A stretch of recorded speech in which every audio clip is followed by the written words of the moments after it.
meditation class is really very important for all of us. That day is for Sajjana Sanghatya, meant for spiritual congregation. All meditators, they come together and they share, meditate together, share their experiences and learn certain new things that we have been following. And today also we have a very interesting topic. The name of the topic is Stand Like a Mountain, Flow Like a River. That's the topic.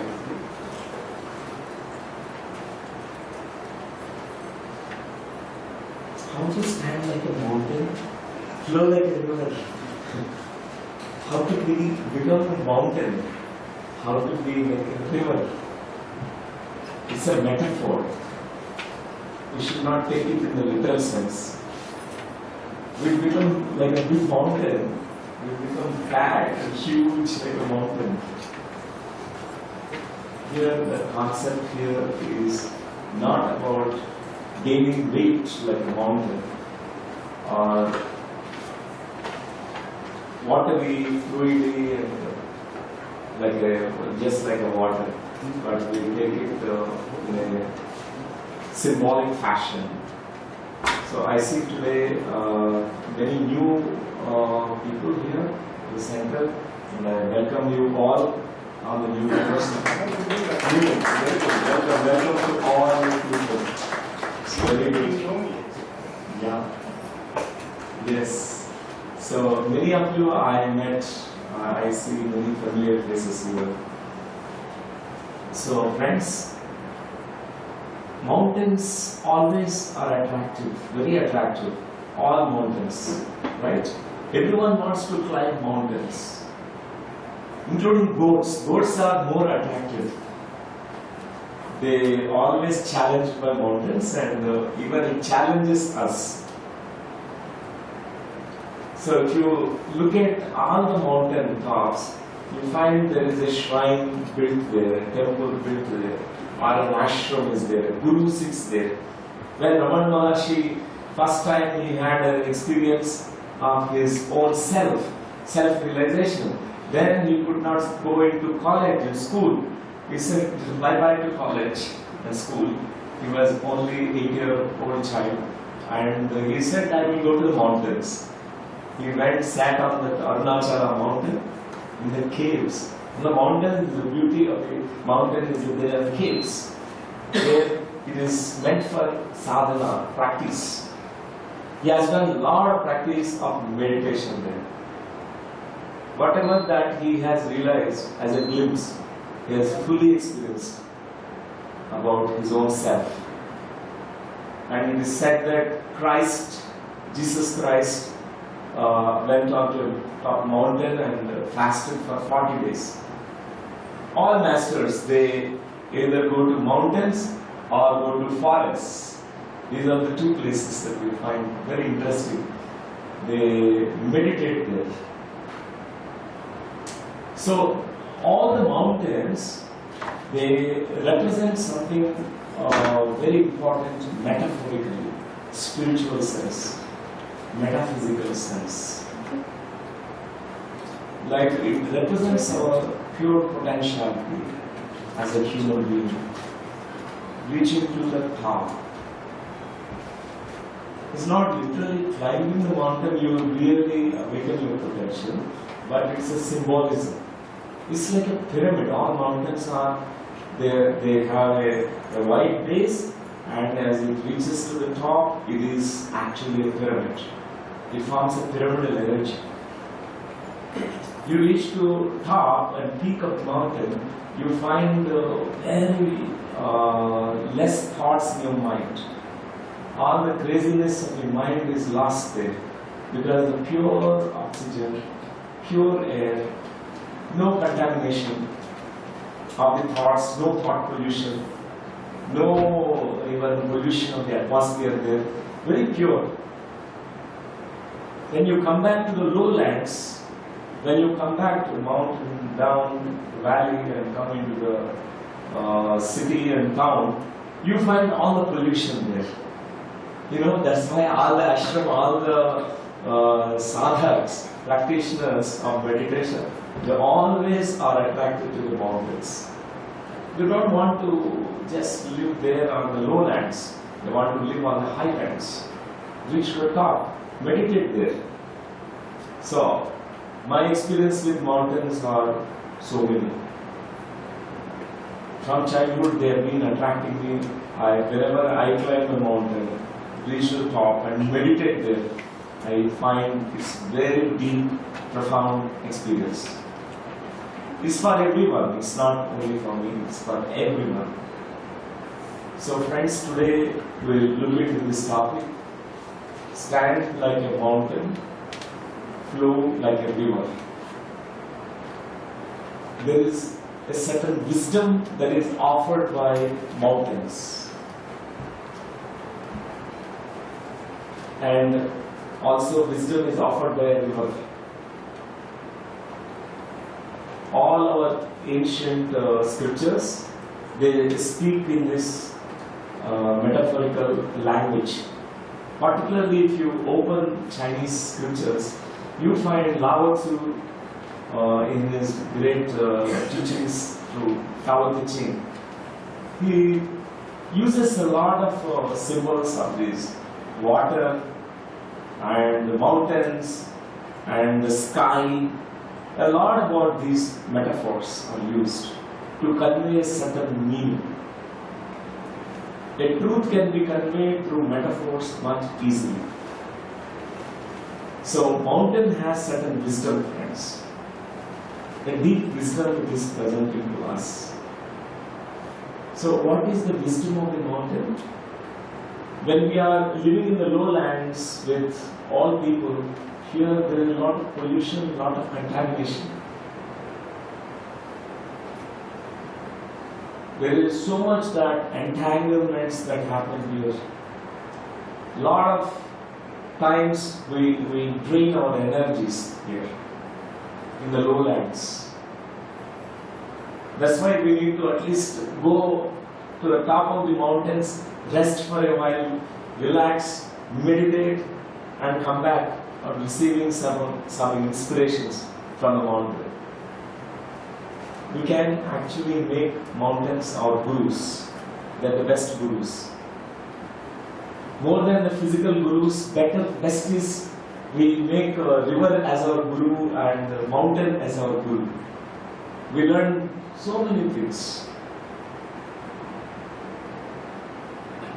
So, all the Zen masters, all the Taoist masters, they consider mountains and rivers as something sacred. Even our Indian masters too. You find the symbol of this mountain as Mount Kailash. We represent it as the greatest power spot. All the Shiva's Jyotirlingas are there on the tops, always represented somewhere on a hilltops. Shiva always there on the top of the mountains. And Ganga always flows as a river. So the river Ganga represents something very beautiful in the spiritual sense. And the mountain represented as Shiva consciousness in India. So if you look into all the mythological literature of the world, you find these beautiful metaphors. Some symbolic language which is expressing a truth. Mountains represent wisdom, the river represents compassion. So we need both wisdom and compassion. These are like the twin aspects of each soul. We need certain wisdom, we need to awaken that wisdom, and then compassion is sharing the wisdom. You share what you learn from your own experience. So many of us, being a dweller in the cities and towns and the lowlands, we drain our energies. we lose a lot of our energies. We are in a rat race. We don't know why we try to prove ourselves. We want approval, we want appreciation, we want power, we have so many, we have addictions to so many things here. Even addiction to relationships, addictions to approvals, addictions to power. It makes us very powerful, addict. We became a big addicts. We are worse than drug addicts actually. When a child is given a drug and slowly child is craving for the drug and he will have withdrawal symptoms. Whenever there is no drug now, that's how drug mania that's spreading everywhere because we are so drugged. Even this is a drug. In society, in the lowlands, we always are looking for somebody's approval. Somebody need to praise us. Somebody we need to all the time say you're good, you're kind, you're very wonderful. We want those things, we want to hear all the times these appreciations. Or we want power, we want control. This is also another drug. So here in the lowlands, we keep actually draining our energies. Have you noticed in our lives this happened once upon a time in our lives too, in our personal lives? We have experienced it. We have been all the time in a certain kind of life which is we have lived, developed, and we are conditional. We are conditioned to act in that way and think that way and behave that way, and we feel drained out later on.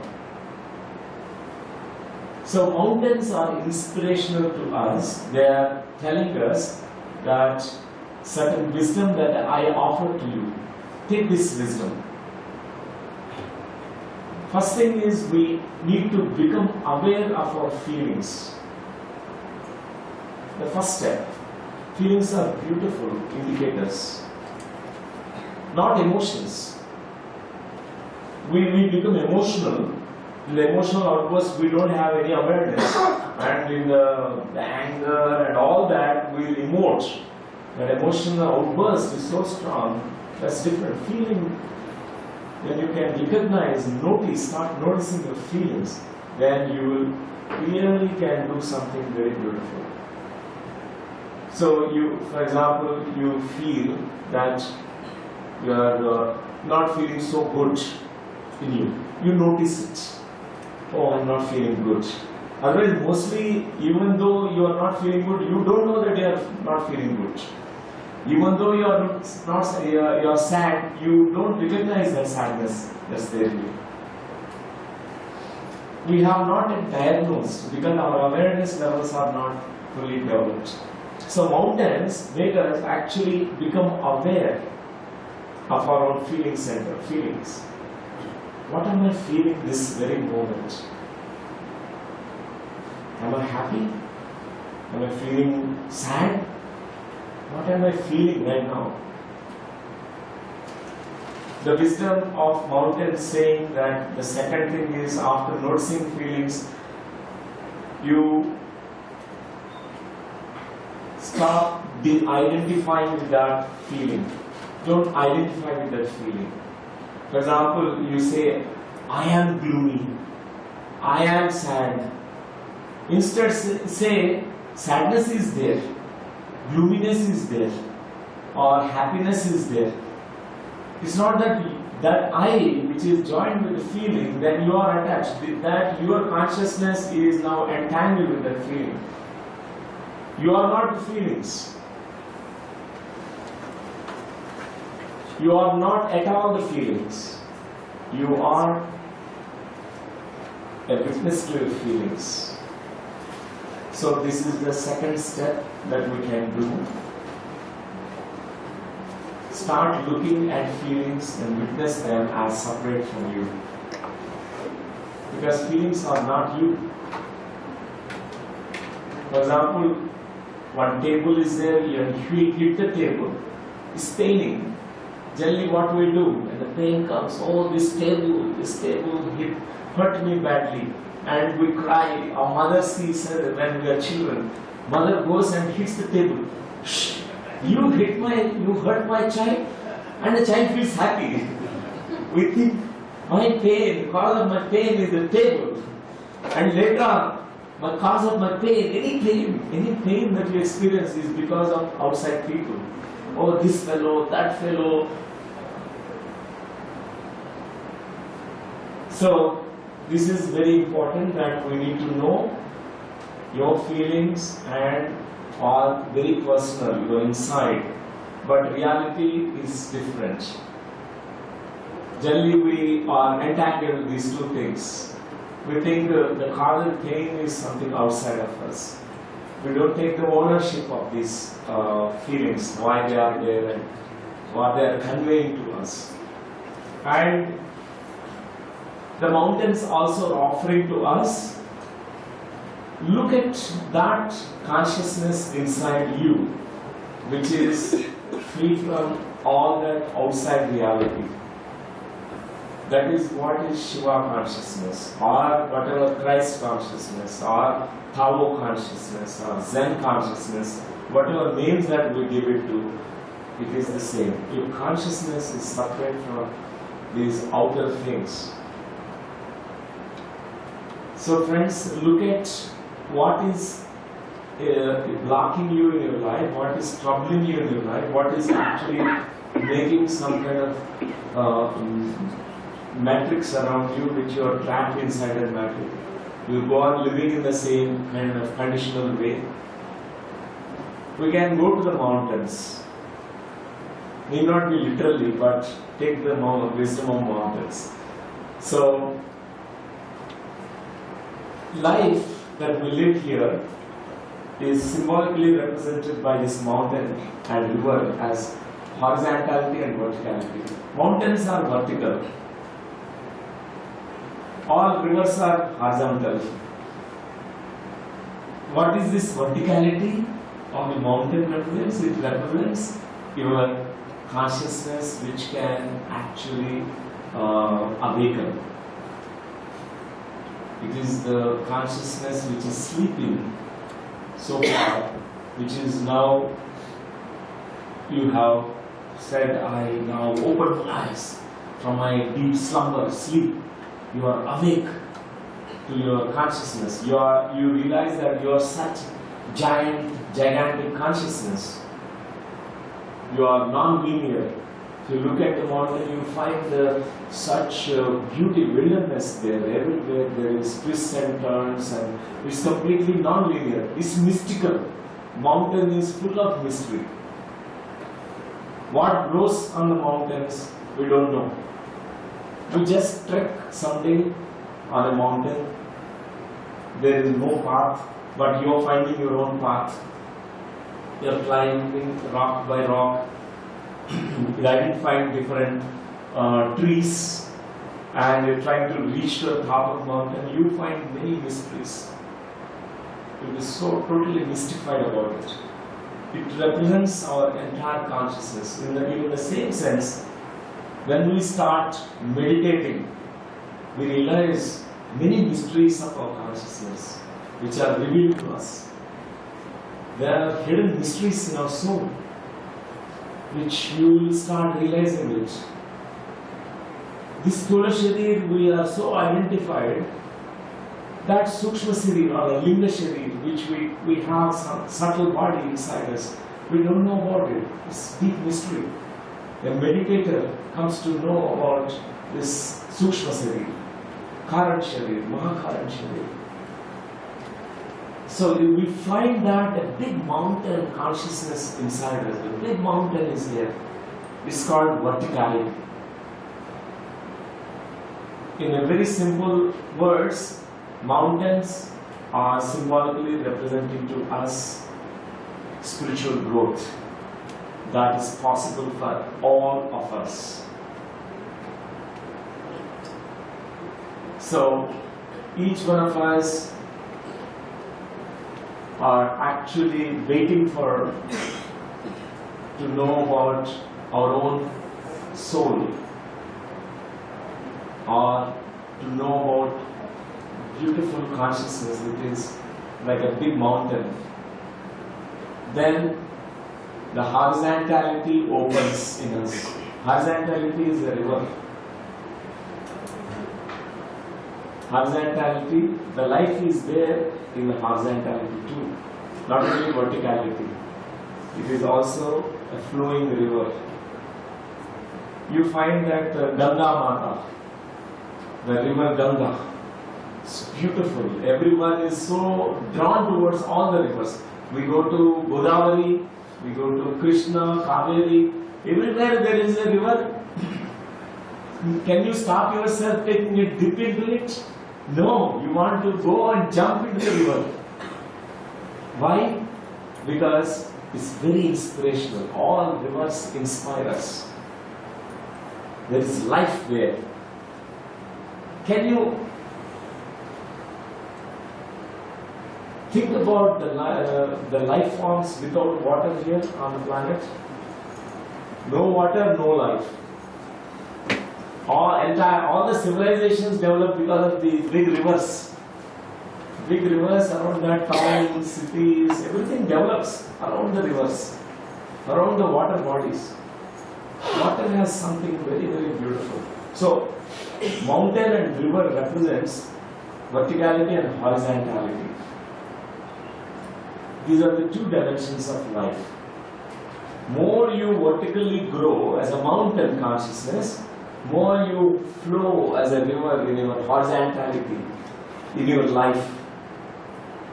Your compassion, your kindness, your connection, your togetherness, your relationships, your career, job, and people, society, world around you, you will start embracing it. You will live well in the world also. So, mountains represent inner world, rivers represent outer world. They are the two sides of the same coin, the two polarities. Both are important, not only mountains. So friends, Lao Tzu said, be still like a mountain, flow like a great river. This topic is actually dedicated to this master, Lao Tzu.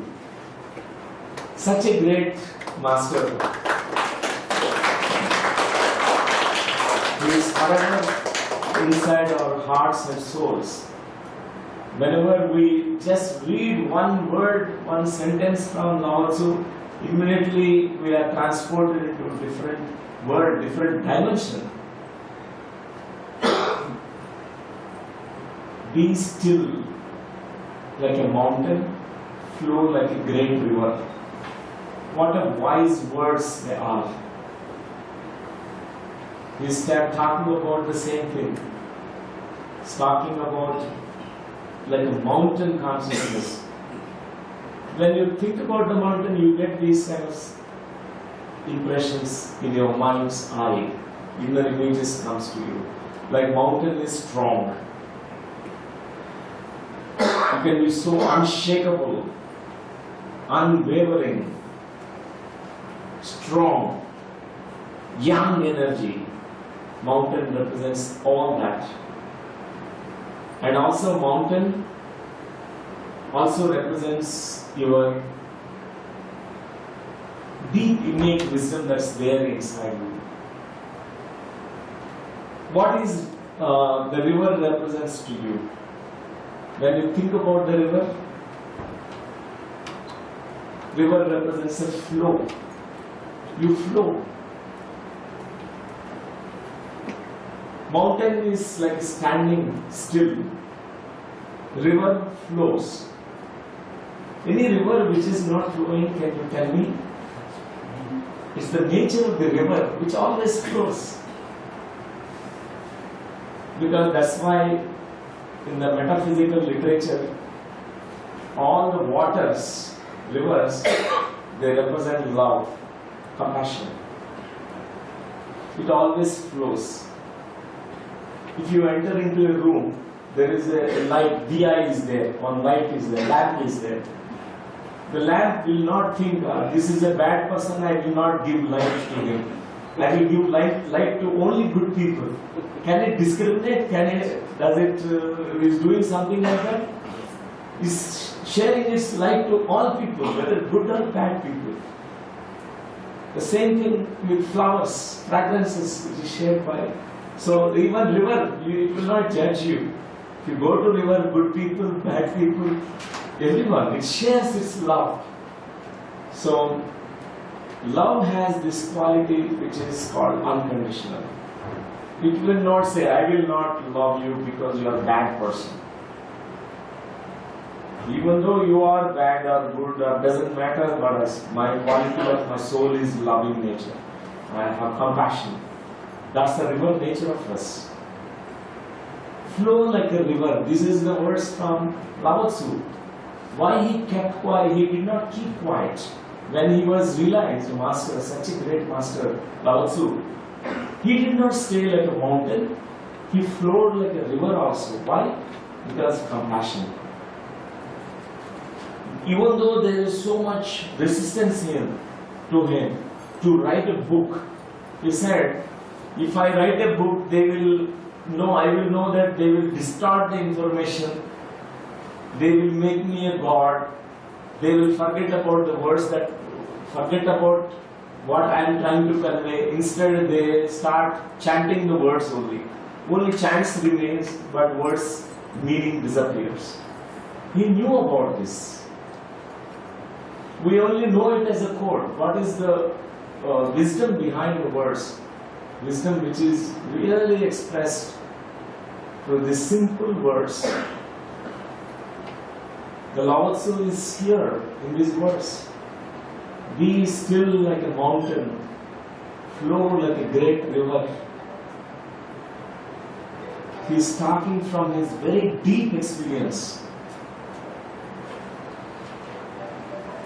Can you be like a mountain? Be still. Stand like a mountain. Can you be like a flowing river? Yes, it is possible for all of us. So let us be inspired by this great master. And another master I really have from childhood a deep affinity is Bruce Lee. When I read his words, in childhood I was attracted to martial arts. I went through little training in the martial arts also.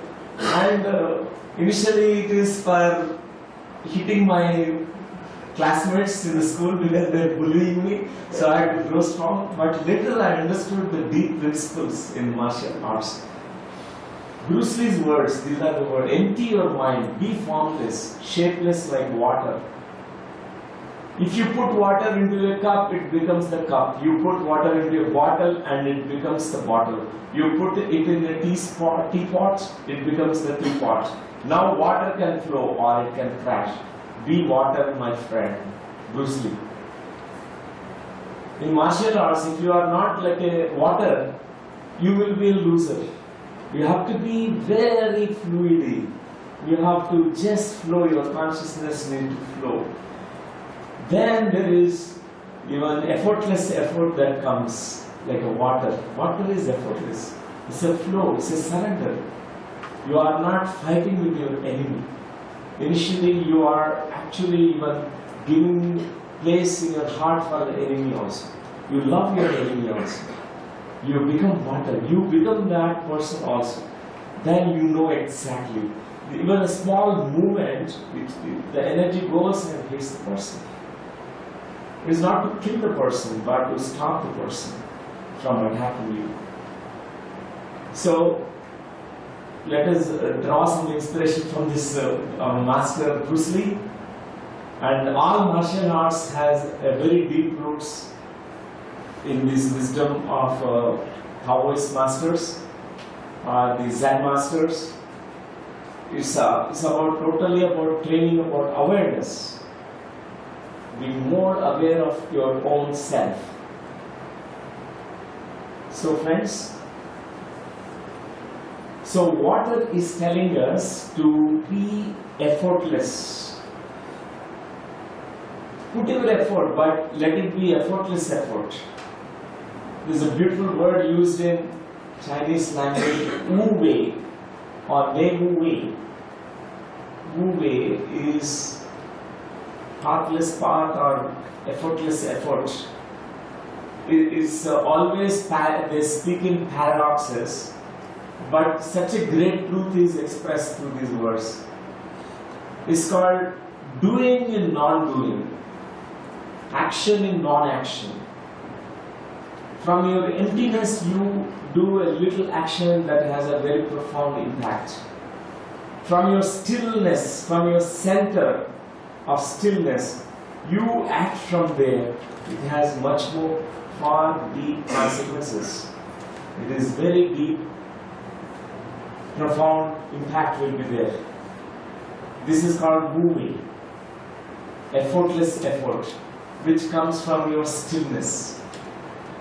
If you are too noisy already, you can't really streamline, you can't channelize your energy towards whatever that you are putting effort into.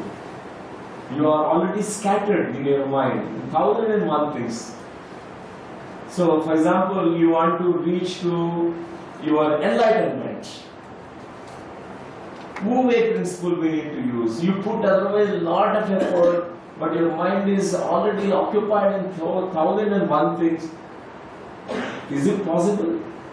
First, you have to empty yourself, empty your mind, empty all that tendencies that you have, habitual conditioned mind that you developed, drop it. Your mind need to be dropped. Then what emerges from that stillness is called effortless effort, action of non-action, doing of non-doing. You do from non-doing. It's very paradoxical, but if you understand truly deep meaning of it, we can be so much benefited in our lives. All meditation is actually wu weis. First we need to empty the mind, this monkey mind, the routine mind. Then there is other mind that is always there. It's called spiritual mind or divine mind or intuitive mind, which operates. But initially this monkey mind need to be quietened. It has to be still. So friends, water also is making us to surrender. Have you any time experienced swimming in the river, in the flowing waters of the rivers? It's beautiful. If particularly there is a strong current, you can't do anything. You need to surrender. The river carries you. Or else if you know how to float free on the waters, just floating and the river carrying you, it's a beautiful experience. This is exactly what we need to practice in the spirituality too. This is called effortless effort. Don't exert too much. First find your center of stillness, emptiness. From there, let the effort arise, which is called effortless effort. So, a deep surrender to the life that is always unfolding in front of us. This is what river is teaching us. Don't think it is giving up. It is weakness. Many people they think water is weak, mountain is strong, and we like big mountain. We develop a kind of certain ego like a mountain also. Oh, I am strong and I'm big and huge and I'm powerful, I can control people and all that. But you know what water can do? It can erode. It can even pierce through even big rocks. Have you seen how big boulders, the water goes there and makes holes in it? Over a period of time, the river which is flowing, it can corrode all that hard rocks, hard boulders. It is very, very subtle and very powerful, the water element. So the action which is arising from non-action in you also is deep and very piercing, very profound. This is the quality of the water. This is what we learn from the river Ganga. Ganga Mata is telling us now, embrace this wisdom of me. Take this wisdom, flow in your life. Don't stagnate at any place. Don't exert too much. Don't pressurize yourself or pressurize others. Don't control yourself, don't control others. All control comes from the fear only. Give up, surrender. Witness what is unfolding in front of you. Just watch everything that is passing by. That's what is the river is telling us. Is it not wonderful, friends? It's really great. A river offering us wisdom like this, very profound wisdom. What a guru the river is. So by sitting by the side of the river banks, we learn a lot. Just watch the river. We don't need to really go to any other place. Sit by the side of the river, watch the flowing waters. Meditation happens to people. They become naturally meditative. They flow like a river. All the birds that are coming to the river bank, chirping birds, it is in the background, the ambience is created for you. And the sunset and sunrise is beautiful. You will witness everything. Everything that is changing, you will witness. So friends, today's topic we learn about these two important aspects of our life. One is yang aspect, another is yin aspect. The mountain, your consciousness, which can awaken your wisdom inside you, a deep wisdom. I am not this body alone, I am not this mind alone, I am not this thoughts in my mind, I am not these emotions, I am not the ego in me. I am that consciousness which is non-linear, beyond time-space. I am that. I am that Shiva consciousness. We are all truly Shivas. Shiva is awakened consciousness. Shava is dead people. Dead people called Shava. Shiva is awakened. That's why we celebrate all the time Shivaratri. To be awakened. Why do we do Jagaran? Is symbolic representation of being awake throughout the night, instead of going into deep, sleepy, unconscious state. So even our life also, we can stand like the mountains, very still, very profound, deep. And you carry that gigantic consciousness which is awakened in you, and which carries a certain wisdom. And then second is yin aspect of life, which is called river aspect, the water aspect. Water flows. Water goes with the flow. Go with the flow. Surrender. Flexible. Adapt. Don't stick to rigid rules,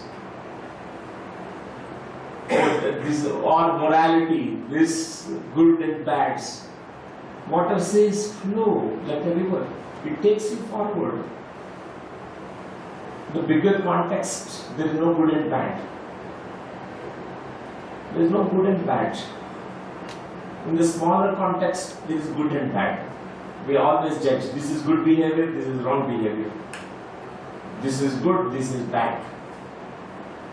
But in the larger picture, bigger picture, larger context, there is no good and bad. The river is very unconditional in nature. We become also very unconditional like a river. Compassion flows. So we also flow like a river. These are the two important things, and we embrace paradoxes of life. What is the big paradox of life?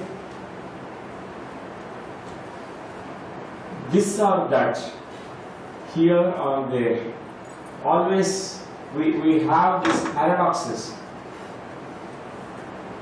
Am I to live here in the physical body, or am I to live in the spiritual body? Samsara and nirvana. We always encounter paradoxes. Both are important. You need to stay in the physical body. At the same time, you need to stay with your spiritual consciousness. But we encounter this paradox which makes people pulled apart because they don't understand. They either go into samsara, indulge too much, entangled in the samsara. Only they think khana, pina, sona is the only thing that exists. Survival is the only thing that exists. Or else people go to the other extreme. Become a renounced person. Renunciate the world. Become a sadhu log. Become a monk, nun. Live in a monastery. We run away to Himalayas. Embrace life paradoxes. All the paradoxes. They are not paradoxical. The moment you embrace your yang consciousness of mountain, yin consciousness of flowing waters, wisdom and compassion, these are the two things. This is called life. Life emerges, life unfolds as we embrace the paradoxes. So friends, what is wisdom? Anybody can share about what is wisdom? Which we digest, the knowledge which we digested and experienced is called as wisdom. Whatever is experienced, we understood, we experienced and digested knowledge. Digested and applied practically. Okay, that's called wisdom. So whatever that stems from your own direct experience, which is coming from within, that is called wisdom. That is a wisdom which is coming from your own soul, from your own experience of your soul. What is compassion? Mercy, sharing love. Mercy for others. Sharing love with others. What is love?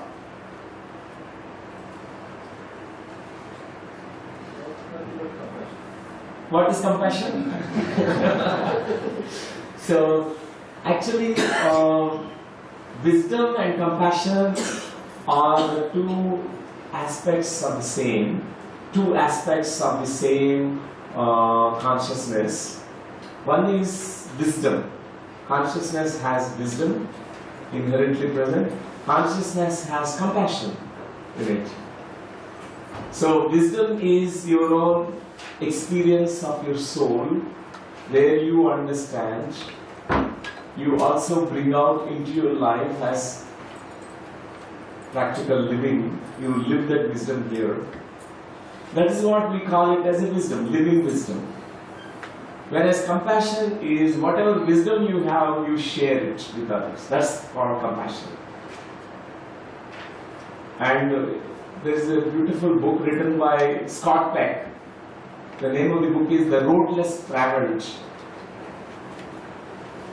He has given a beautiful definition about love. He said love is the will to nurture one's own self or others' growth, others' spiritual growth. It's called love.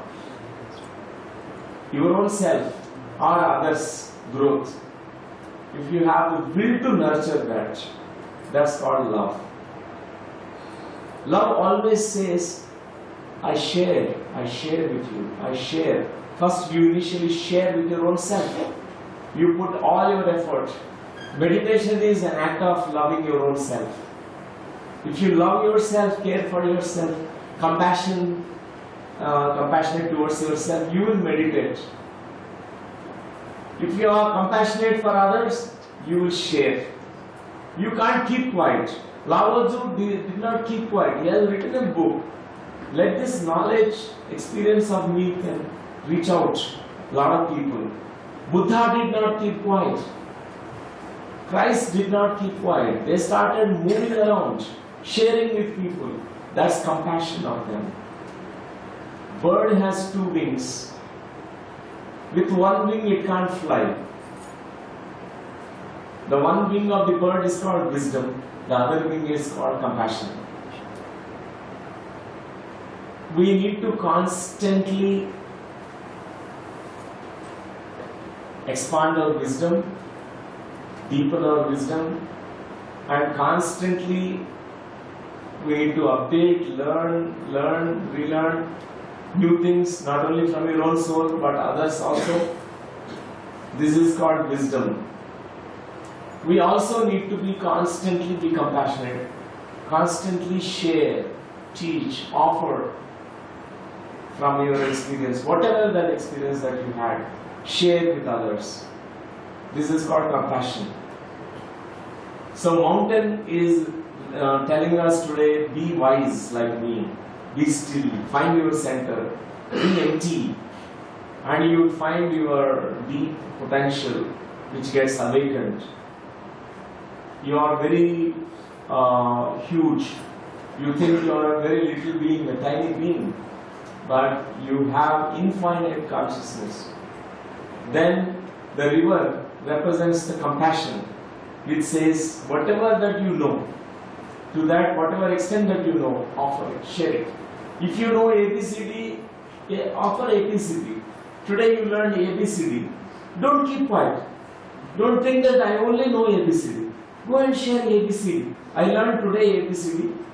This is what you can. There are people actually who are ready to learn about just ABCD. Next, things comes later. So whatever that you learn every single moment, that's wisdom.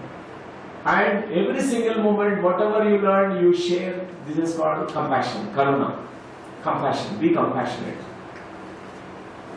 These are the two twin aspects of our consciousness.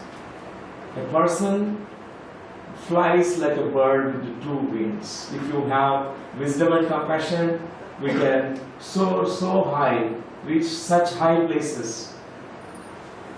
Both are important. Otherwise, people who don't share, they can actually burdens them. For example, clouds, they say, the rain, I want to share my water today. What will happen? The clouds become so burdened, heavy. It says, now I can't hold my clouds. I have to burst now into waters. I flow. I reach out. It's the same. Each one of us as human beings here, these two things we practice. Being a mountain, being a river. Being wise, having wisdom, and second is compassion. So friends, any questions you have, you may ask. Yes. I have a sharing set. I will give the mic to you.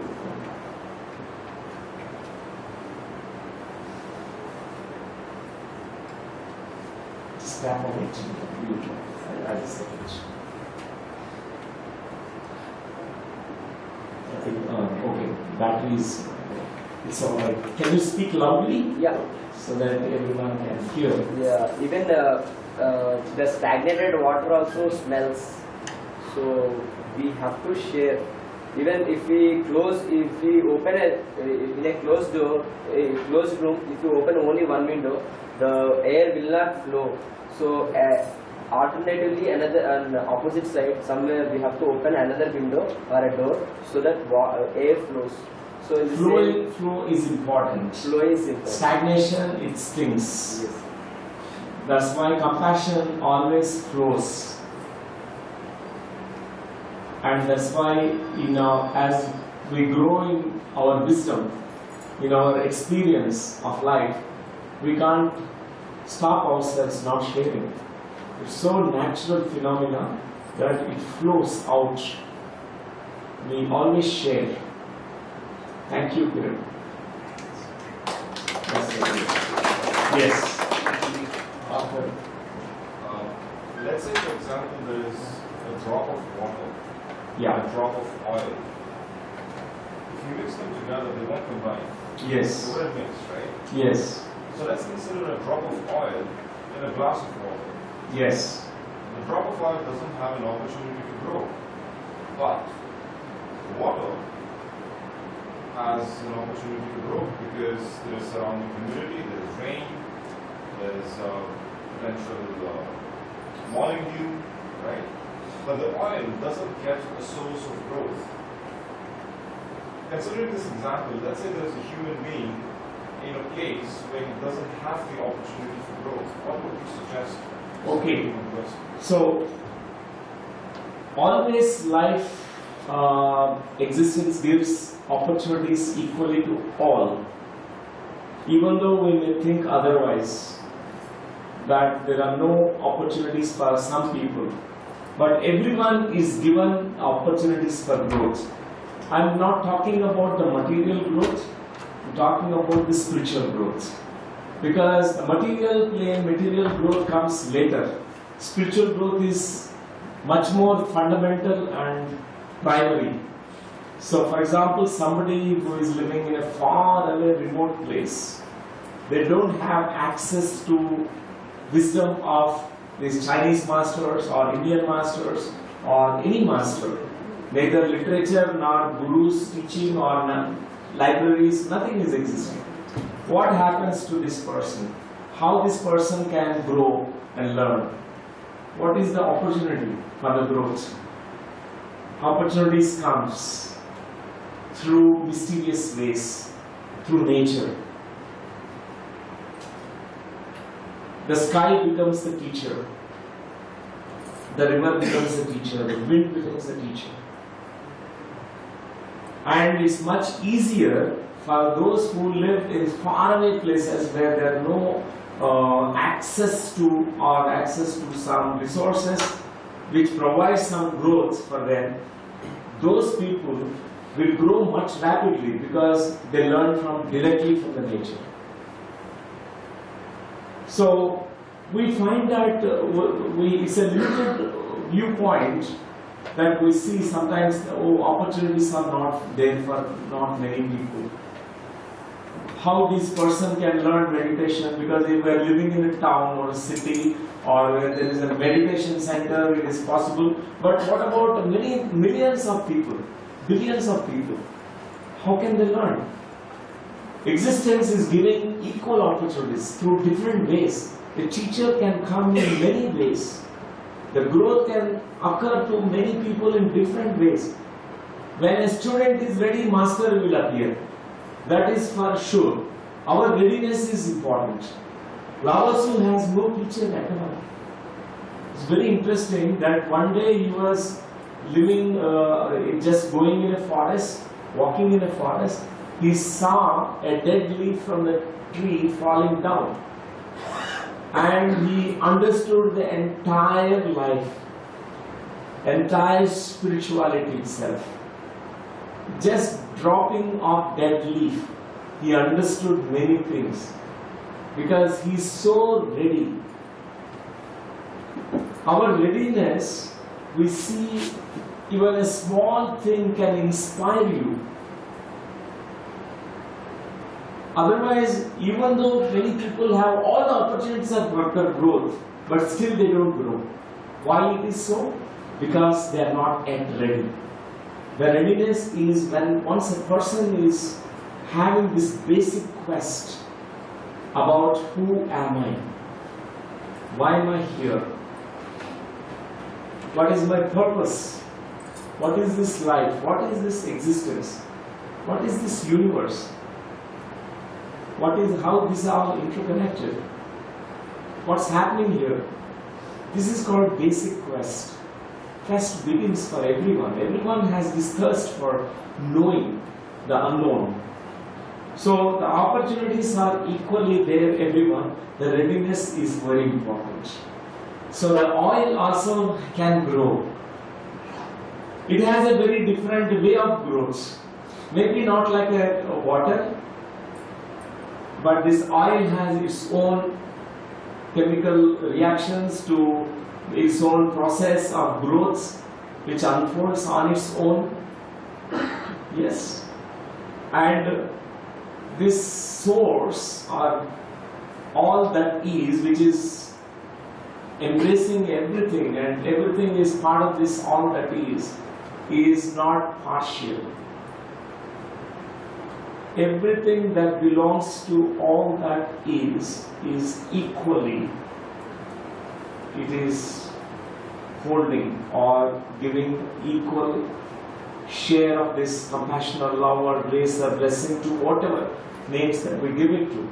The growth is there for everyone, everything. This readiness, it comes from the choice. This readiness is always a free will of a person. Many people, they may resist growth. They may say, even though there is possibilities of growth, they may say, I don't want to grow. I feel scared of reaching to the top. I'm scared of becoming enlightened being. I'm scared of opening my third eye. All these things, they may resist. And Kabir, I tell about the Kabir, Sant Kabir. He is such a great master who lived in a very poor hut. He is born in a poor family. He is not born like a Gautam Siddhartha in a rich family. He was born in a king's family where all the growth, possibilities of growth are existing for Gautam Siddhartha. For this Kabir, he has to earn his bread. He has to weave. He has to weave saris, he has to weave the clothes. That's how he earns money. But the existence given the equal opportunities for Buddha and the Kabir. Both are equally great champions in the spirituality. They reach to greater heights, greatest heights. But I have much more deep respect to Kabir. Even though he did not have anything, but he has got growth, the spiritual growth, which is phenomenal. Every word that uttered by Kabir is the wisdom of his soul. He's so open, so willing. So the opportunities always there, the existence gives. Only thing is our eyes need to be so open to see the opportunity. We don't see it in the first place because of our readiness is not there. Did I convey to you exactly what you asked for? Your very last slide, yes. Yes, thank you. I just wanted to add to you. Yeah. Our Eklavya story of Ekalavya, yeah, living in true. Exactly. Yes, Sadi, you can go on. So my question was quite aligned with my Yeah. class. And I want to ask, what about those people who don't know how to share? Maybe they learn something and they don't know how to put it across. I mean, what they truly learn, they can't put it across. So Okay, so sometimes it need not be shared through words, sometimes through painting, sometimes it's not even painting or expression of anything, just by being silent, being still. The quality of the consciousness of the person, it has a kind of deep impact on many people, non-verbally. So most of the mystics, they don't speak much. If you go to Raman Maharshi, he will not speak much. He will only say one word: inquire about yourself, nan yar. Find out who you are. That's the only thing that he shares is, he has amazing wisdom. He will not share, because even if he shares, there is nothing that goes into you. Because this his experience is not your experience. What he says is, come sit with me. Sit with me. Close your eyes. Let us meditate. He will say that only. Why blabbering or speaking? Let us be silent. There is a silent communication, a silent expression. A master speaks less. A master speaks through silence. It's always silence which communicates much deeper things. More than what words can convey, silence can convey. Presence can convey. So be present, and that's how you are serving the world in a very different way. Compassion always flows. We have wronged our own planet Earth by speaking more. Unnecessary words, so many words that we use.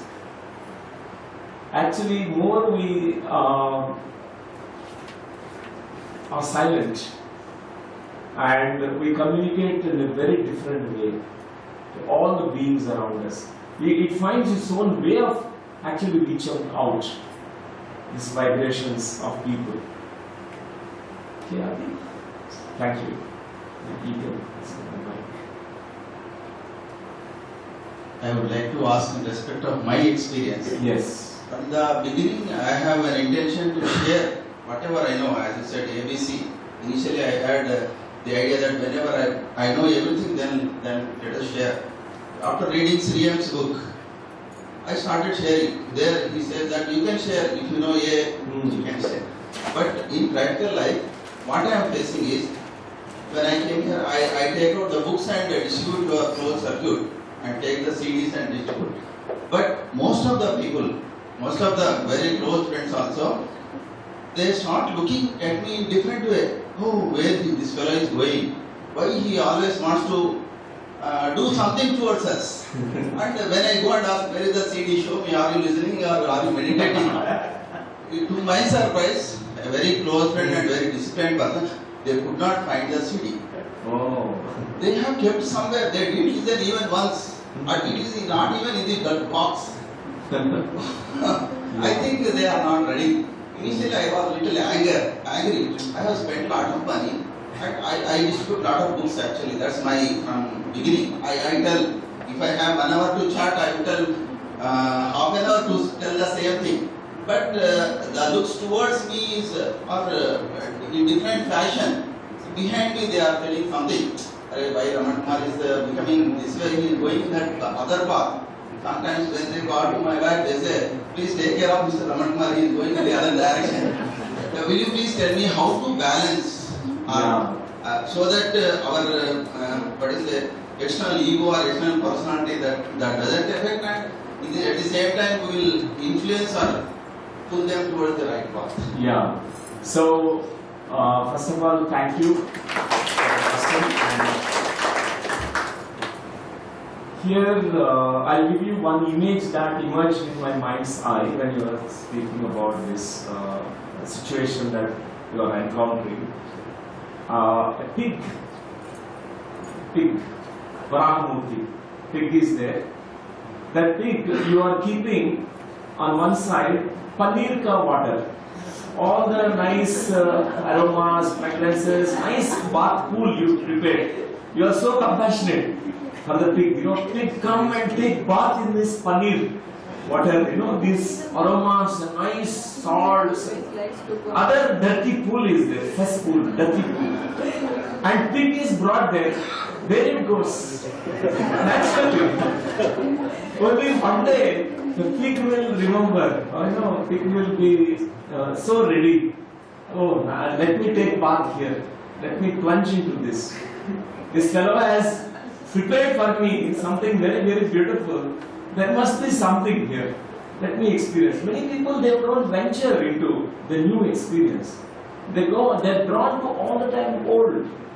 Long back, a similar situation occurred to me. In my home, nobody is into spiritual path or meditation path. My father, my mother, brothers, sisters, everyone thought I was a mad person. Always talking about stillness, monkey mind, emptying the mind, and nobody is. So they labeled me as crazy person. Same thing is Same thing is happening. We are the same. So, what I used to do is, I used to keep books for my father on the table, so that he will at least open the book, at least few sentences in that book of meditation, he will read, something changes in his mind. I must have such huge expectations. Every day I used to get disappointed. I used to keep CDs also, lectures, videos, everything, so that one day my father will also learn about meditation. My brothers will learn.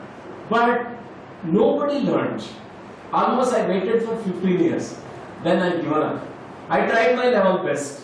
Even I made them forcibly sit with me for meditation. For my sake, they used to close my eyes for some time. But no, never an empty mind. No an empty mind. So finally, when I given up, the time was so right. One day, they themselves started meditating. When I tried so hard, expecting, I used to really become angry on my father and my brothers, my family, not knowing, they're missing so much, not knowing meditation, but one can't force. So we have to drop all the expectations. We may be so compassionate. Okay, that compassion will go to the right people who are so willing and ready. It doesn't mean that you will stop your efforts. You will still distribute the books and CDs, but those who are ready, one day that pamphlet that you have given, they will open that and they read. So sometimes after doing our job of sharing, we need to just keep quiet. Just keep quiet. When the time is right, it will happen for them. Grass grows on its own. Thank you. Yes. Yeah. Sir, as I've told you, Can you speak in the mic? I read about your articles when I was in 8th or 10th, that is Yes. 10 years before, in Deccan Chronicle. Yeah. In that article, it was written that per session costs somewhere, a certain amount. Yes. During that time, as I was a student, I was not earning, I was dependent upon parents, but I was very eager to meet you. Yeah. When you're doing something very good, regressing people, removing their problems, why do you charge? Okay. Because some people are not fortunate enough to get to you because of that, price tag. Right. When just before you have told, flowing compassion, give it off freely, whatever wisdom you have got, share it Yeah. off, then why do you charge? Yes, it's a Even very to important teach. question. Yeah. First thing is, I have noticed that there are 3 categories of people. The first category of people, when they are not given free of cost, they don't value it, number one. And people can afford, most of them they can afford. And even a spiritual person also has to pay their bills. I have to pay my rents, pay my car bills, take care of my family. Generally in India, this is so deeply ingrained that spirituality is meant for free. But there are people who can afford. But sir, When- it took me 10 years of time to come to you. Yeah. Second category of people I found is who really require that assistance. They don't have, they don't have. Then they should not be denied. So what we do here in our academy is we cater to all people. We have sessions for those who can afford. We have many of the planned courses which are offered free. There are free courses, free sessions. Those who can't, even we provide scholarships for them. So we cater to that kind of people. And third category of people, they always some kind of exchange. When they get benefited, they say, I don't have money, but I can do something. I can clean the floor here. I wash all the rooms. I can offer my service, So it need not be monetary. Always the exchange, medium of exchange can be any way. When somebody is receiving something, they feel like Yes, let me offer my time. I have 2 hours time maybe. Let me offer my time. So these 3 we practice here. Okay. So friends, we will have again a meditation. Now we practice a little meditation before we close for today. This practice is so simple. I was so much benefited by this practice. This practice is called Anapanasati. That means observing the breath, noticing the inhalation and exhalation. Sit very comfortably, joining the 2 hands together. And you can close your eyes and you can remove the spectacles. And for the next 10 minutes, we sit with empty mind, with eyes closed. You'll be hearing some background music, which creates a nice ambience for you. We don't need to think about the past nor the future. Just dwell in this present moment, watching the breath. Notice the inhalation and notice the exhalation. Just observe the breath. The breath is long and deep. Let it be long and deep.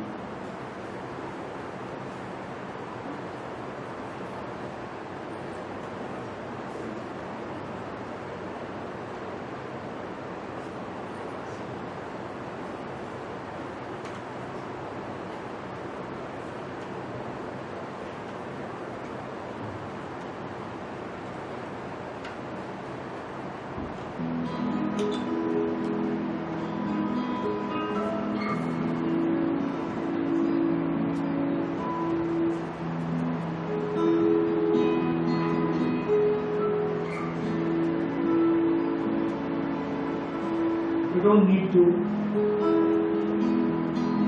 change our breathing rhythm.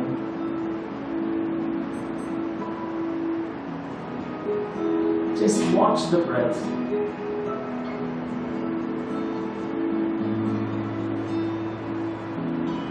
Pay your full attention to it.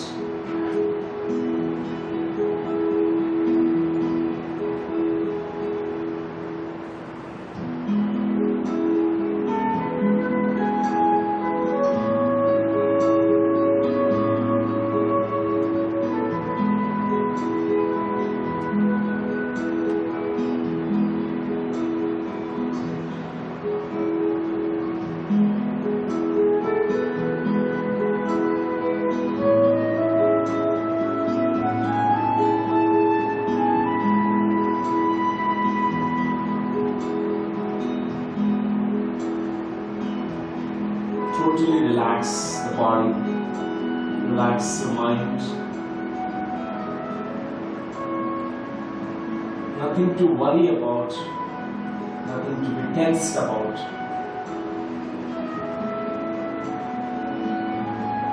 Be still like a mountain, flow like a river.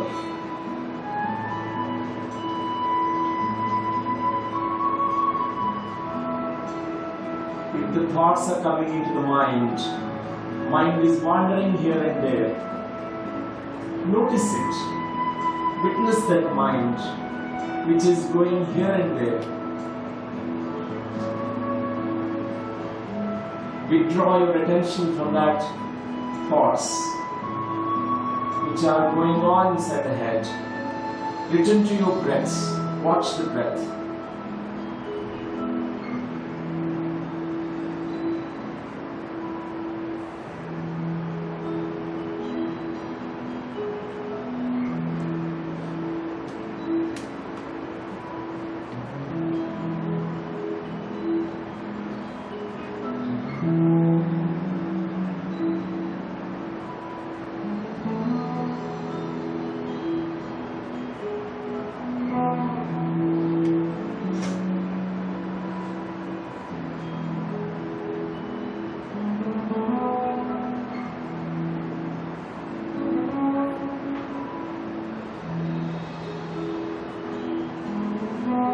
Just follow your every breath. Be one with your breath.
Reach the deeper place in you where the time and space dissolves. So pure emptiness, stillness.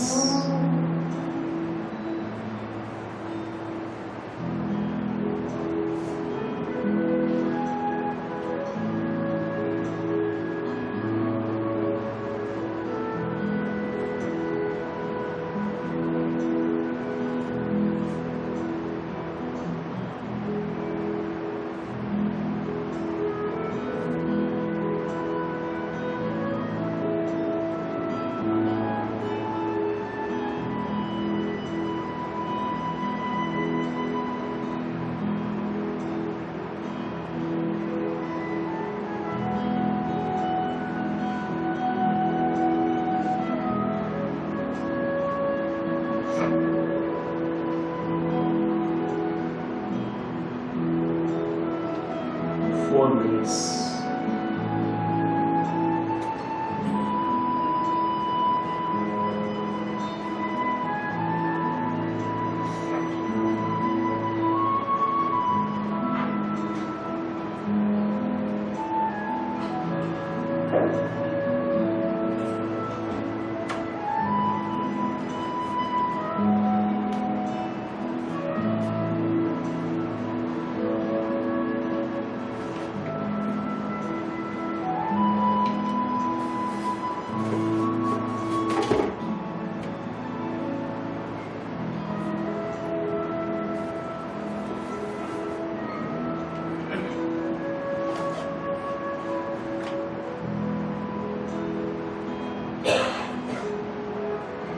Few minutes.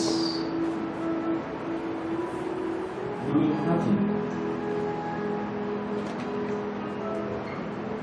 Suspending all activity of the mind. Making the mind still.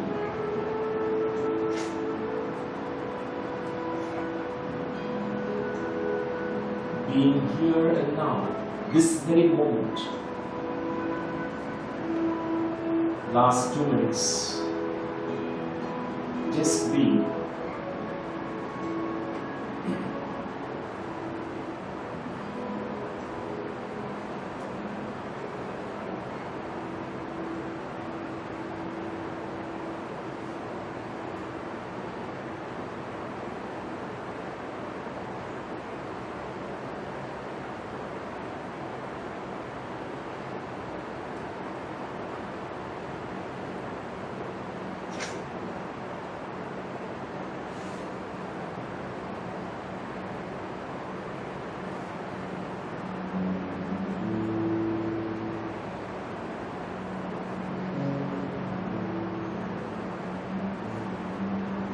Last 1 minute.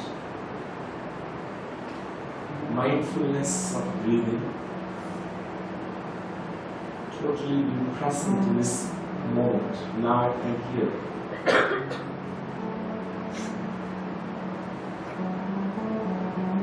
Non-doing, just being, pure being.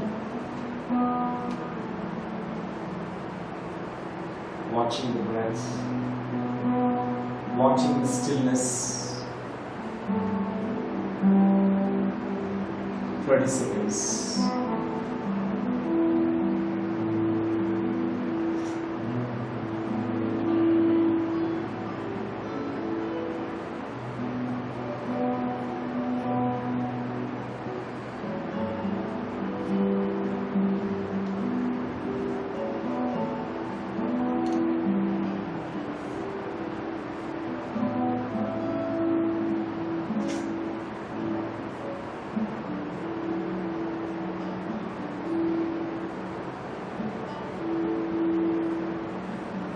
Seconds.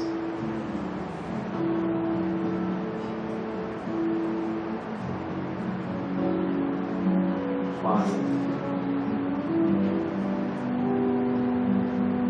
4,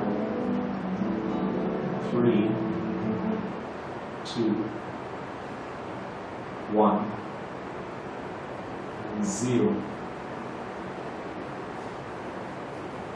Welcome, thanks. Open your eyes slowly, but placing your hands on your eyes for a few seconds. Slowly open your eyes. It's really wonderful.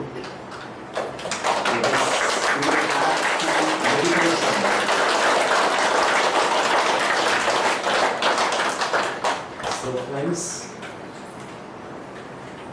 today is May 1st, which is called May Day. May Day. And Karl Marx, long back, he said, workers of the world unite. All workers of the world unite. Now the new slogan is all the meditators of the world unite, all the masters of the world unite. Come together and unite. So today we also celebrate May Day, and work is worship. That's the main principle of this is work is worship. Karma Yoga, a lot of Karma Yoga to do, and every weekend, every Sunday we have the meditation classes on different topics. You can bring your friends, they can attend, and we have what is called Soul Coach program. Next batch will announce after, it will be after June, August and June. So August and June, you can, if you are, August it will be in August. It's a free batch. It's a Life University program where 16 weeks a person goes through all the necessary classes, experiences, wisdom of the soul, everything, whatever spiritual science, they go through it. And already one batch is running. Even today we have a class now by Dr. Lakshmi. So those who are interested, you can always give the names beforehand, because we have a restriction of members because it can hold only 80 people this hall. So that's why we are making it several batches. And apart from that, any other announcements? Yeah.